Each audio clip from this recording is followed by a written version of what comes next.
오늘 영상에서는 뇌졸중이 발생하기 한 달 전에 나타날 수 있는 7가지 징후에 대해 알아보겠습니다. 뇌졸중에 대해 들어보신 적 있으시죠? 혹시 뇌졸중이 발생하기 한 달 또는 몇 달 전에 우리 몸이 어떤 신호를 보낼 수 있는지 궁금해하신 적이 있나요? 이번 영상에서 소개할 징후 중 하나라도 경험하신 적이 있다면 즉시 의료기관을 찾아가 진료를 받으셔야 합니다. 이는 뇌졸중이 임박했다는 경고 신호일 수 있기 때문입니다. 이 7가지 징후는 뇌졸중이 발생하기 최대 한 달 전에 나타날 수 있습니다. 진단이 지연되면 심각한 뇌기능 손실 위험이 커집니다. 뇌졸중의 위험은 나이, 성별, 건강 상태를 가리지 않습니다. 젊거나 겉보기에는 건강해 보이더라도 심혈관 질환 특히 뇌졸중은 한국을 포함한 여러 나라에서 증가하는 추세입니다. 이는 한국에서 주요 사망 원인 중 하나입니다. 매년 한국에서는 약 10만 건의 새로운 뇌졸중 사례가 발생하고 있으며 이 중 26.000명 이상이 사망하고 있습니다.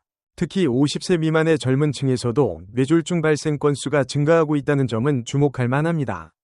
이 중 대부분은 운동 부족, 스트레스, 고혈압 및 관리되지 않은 기저질환 등으로 인해 발생합니다. 오늘 영상에서는 뇌졸중이 발생하기 한 달 전에 나타날 수 있는 7가지 증상에 대해 자세히 살펴보겠습니다.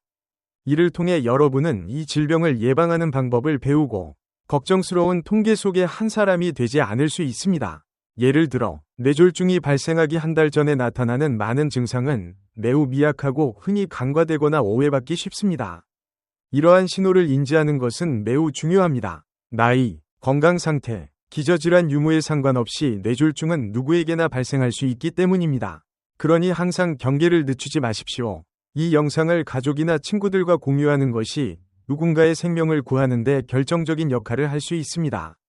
좋습니다. 이제 본격적으로 살펴보겠습니다. 다음은 뇌졸중이 발생하기 한 달 전에 나타날 수 있는 7가지 징후 또는 증상입니다. 이러한 증상이 나타난다면 가능한 한 빨리 의료진의 도움을 받으시기 바랍니다. 증상 1. 지속적인 고혈압. 뇌졸중 위험과 관련된 지속적인 고혈압에 대한 논의는 만성 고혈압의 위험성을 강조하기 위함입니다. 고혈압이 제대로 조절되지 않으면 뇌졸중 위험이 크게 증가할 수 있습니다. 혈압은 혈액이 동맥벽에 가하는 압력을 측정한 수치입니다. 이 수치가 높아지면 즉 고혈압 상태가 되면 건강에 심각한 위험을 초래할 수 있습니다. 혈압이 지속적으로 높으면 혈관이 손상되어 시간이 지남에 따라 혈관이 좁아지거나 약해지거나 심지어 파열될 수 있습니다. 이 모든 요소는 뇌졸중 위험을 크게 높입니다. 만약 뇌 안의 혈관이 고혈압으로 인해 파열되면 출혈이 발생할 수 있으며 이는 출혈성 뇌졸중으로 이어질 수 있습니다. 마찬가지로 고혈압이 뇌에 혈액을 공급하는 동맥에 손상을 주면 혈류가 감소하거나 차단되어 허혈성 뇌졸중이 발생할 수 있습니다. 따라서 혈압을 철저히 관리하는 것이 매우 중요합니다. 건강한 생활 습관을 유지하고 처방된 약을 정확히 복용하는 것은 혈압을 조절하는 데 필수적인 단계입니다. 이러한 조치는 뇌졸중뿐만 아니라 다른 심혈관 질환의 위험을 줄이기 위해 매우 중요합니다. 증상 2. 사지의 저림 또는 무력감.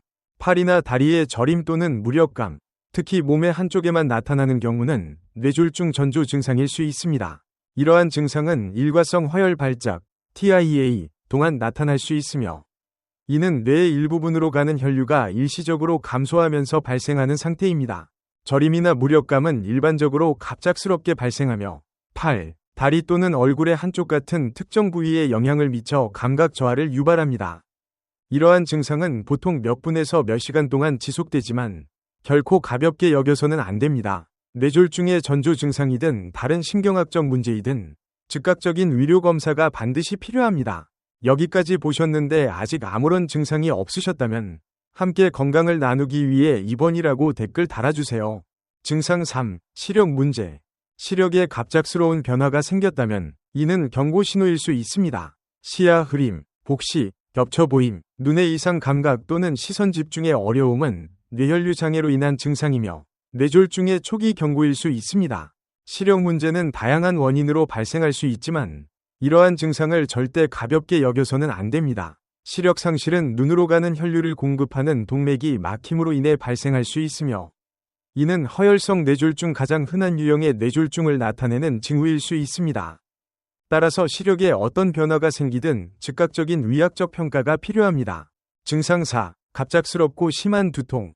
갑작스럽고 극심한 두통은 뇌졸중이 발생하기 전에 나타날 수 있는 증상입니다. 하지만 모든 두통이 뇌졸중과 관련 있는 것은 아니면 모든 뇌졸중에 두통이 동반되는 것도 아닙니다.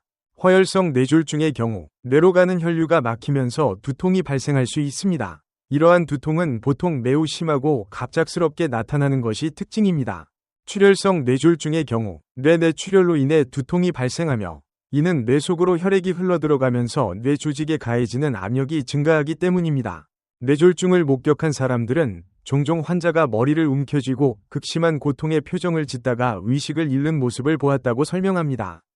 이러한 반응은 특히 출혈성 뇌졸중에서 자주 나타나며 환자는 이 두통을 인생에서 겪은 가장 심한 두통으로 묘사하기도 합니다. 때때로 극심한 두통은 뇌 속 동맥류 파열의 위험을 경고하는 신호일 수도 있습니다. 4번이라고 댓글 달아주세요. 아직 저와 함께 듣고 계신다면요. 아직 구독하지 않으셨다면 좋아요와 팔로우를 눌러 저를 응원해주세요.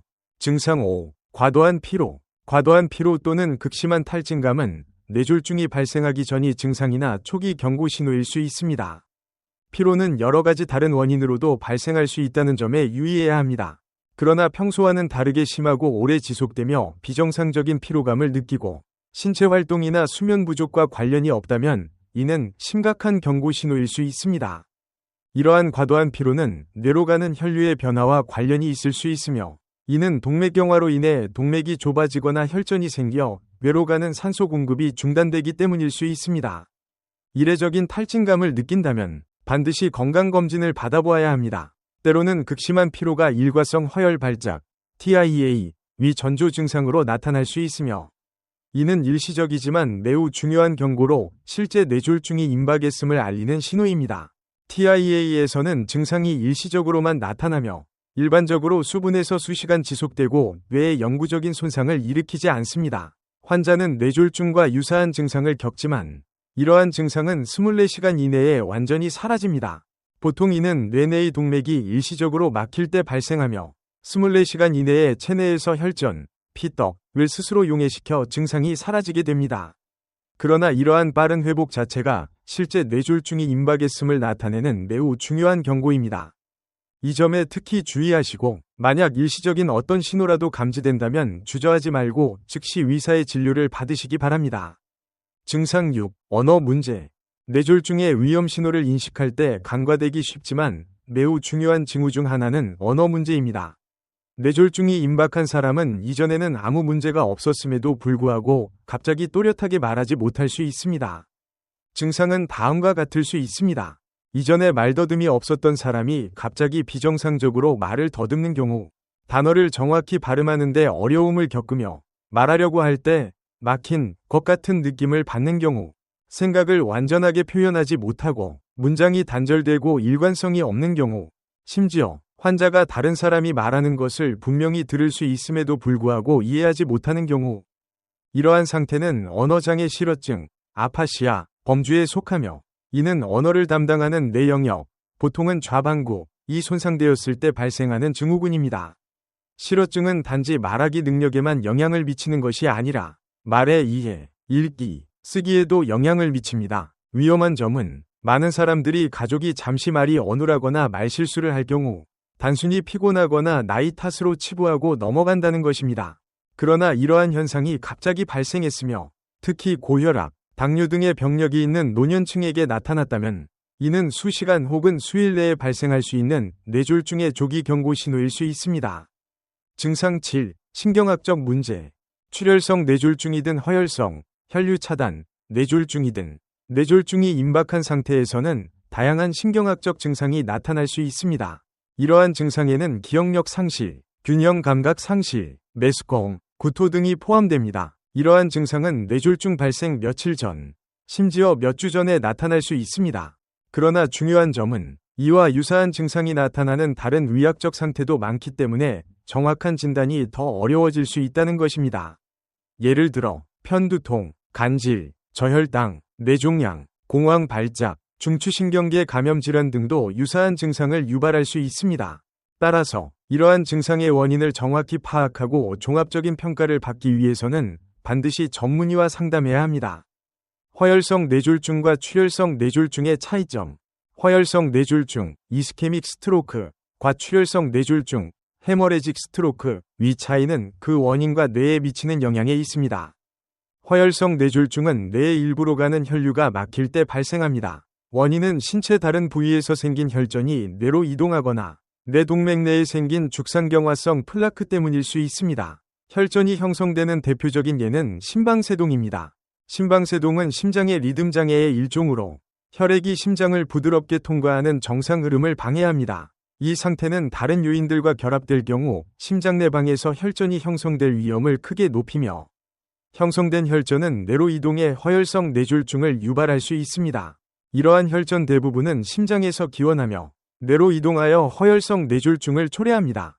따라서 심방세동은 허혈성 뇌졸중과 관련된 부정맥의 한 형태입니다.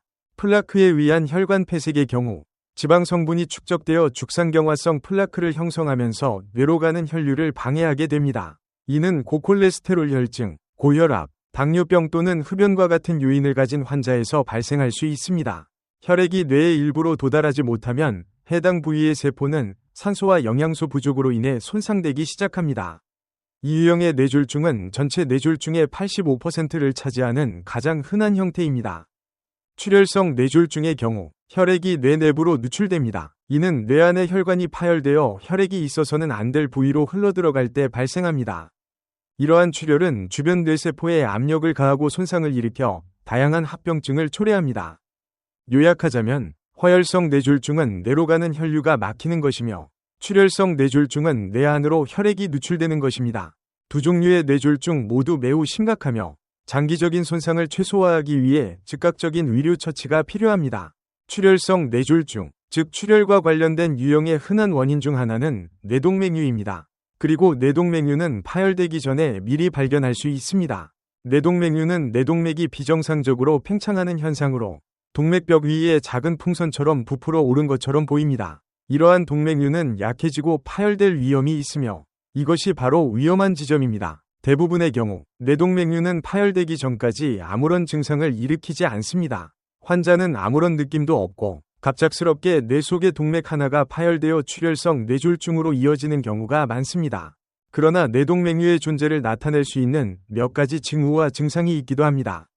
중요한 점은 자신에게 뇌동맥류가 있다고 의심된다면 즉시 병원을 찾아야 한다는 것입니다. 동맥류의 파열은 응급 위료 상황입니다. 좋은 소식은 모든 뇌동맥류가 반드시 파열되는 것은 아니라는 것입니다. 많은 사람들이 뇌동맥류를 가지고 있음에도 불구하고 아무런 문제 없이 살아갑니다. 뇌동맥류가 있다는 사실조차 모르는 사람들도 매우 많습니다. 그러나 중요한 것은 그것이 존재할 수 있다는 점을 아는 것입니다. 뇌동맥류 발견 방법. 의사가 뇌동맥류가 의심되는 경우 파열 위험 여부를 확인하고 치료가 필요한지를 판단하기 위해 다음과 같은 전문 검사들을 지시할 수 있습니다. CT 혈관 조영술, CT 엔지오그래피, MR 혈관 조영술, MR 엔지오그래피 또는 뇌혈관 조영술, 세리브럴 아트리오그래피. 뇌동맥류를 진단할 수 있느냐는 질문에 대한 답은 충분히 가능합니다. 대부분의 동맥류는 증상이 없지만 가족력이 있는 경우 조기 발견이 이루어지기도 합니다. 따라서 직계 가족도 검사를 받는 것이 중요합니다. 또한 허혈성 뇌졸중, 이스케믹, 과출혈성 뇌졸중, 헤머레직, 위 차이점에 대해서도 명확히 설명드릴 것입니다. 이를 통해 이 질병의 다양한 형태를 더 잘 이해하실 수 있습니다. 아울러 뇌동맥류와 그 경고 신호에 대해서도 언급하겠습니다. 특히 뇌졸중 전에 발생할 수 있는 일과성 허혈 발작, 트랜션트 이스케믹, 어텍스 TIA에 대해 알아두는 것이 중요합니다. TIA의 징후와 증상을 인식하는 것은 본인이나 가족의 생명을 구할 수도 있습니다.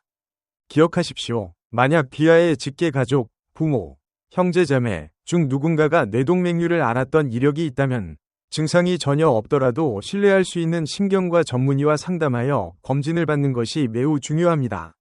이러한 선제적인 조치는 뇌내 잠재적인 문제를 조기에 발견하는 데 꼭 필요합니다. 뇌졸중 예방법. 혈압을 조절하세요. 당뇨병이 있다면 혈당을 철저히 관리하세요.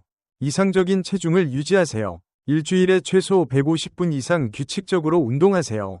신선하고 건강한 식품을 섭취하세요. 가공식품을 피하세요. 설탕, 포화지방, 과도한 음주를 피하세요. 흡연자라면 습관을 바꿔보는 것을 고려하세요.